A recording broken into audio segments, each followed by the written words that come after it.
Hello friends, আমি রাজু আছি আপনাদের সাথে। আর আপনারা দেখছেন আমার চ্যানেল দ্য স্ট্রেঞ্জার।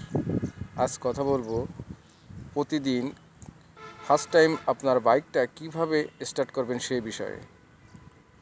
একটা জিনিস খেয়াল করবেন যে রাতের বেলা আপনার বাইকটা যেহেতু বন্ধ অবস্থায় পড়ে থাকে, সেহেতু এর সমস্ত ইঞ্জিন অয়েলটা বাইকের ইঞ্জিনের নিচে এসে জমা হয়। এজন্য বাইকটাকে আপনারা ফার্স্ট টাইম যেটা করবেন, বাইকটাকে সাইড স্ট্যান্ডে না রেখে সোজা করে রাখবেন। সোজা করে বাইকটা কিক স্টার্ট করবেন। কিক স্টার্ট করলে যেটা হবে, আপনার ব্যাটারিটা ভালো থাকবে।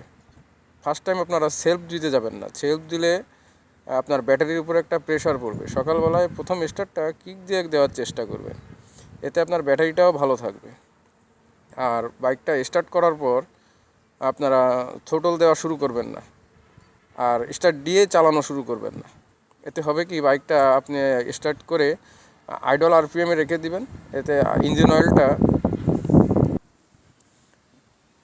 অয়েলটা ধীরে ধীরে বাইকের সমস্ত মুভিং পার্টসে ছড়িয়ে যেতে পারবে।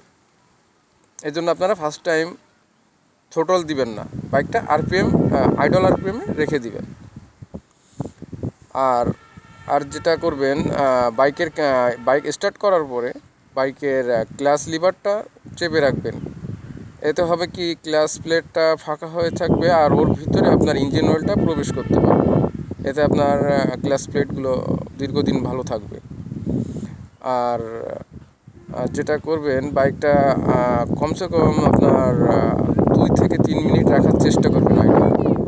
তারপরে আপনি থ্রোটল দেন, আপনার বাইক স্টার্ট করেন, কোনো সমস্যা নেই। বাইকটা এইভাবে যদি আপনি রেগুলার বাইকটা স্টার্ট করেন, আপনার বাইকটা দীর্ঘদিন ভালো থাকবে আশা করি। আর সব সময় একটা কথা বলবো যে আপনারা অলওয়েজ হেলমেট ইউজ করেন, সেফ রাইড করেন। ওকে, থ্যাংক ইউ।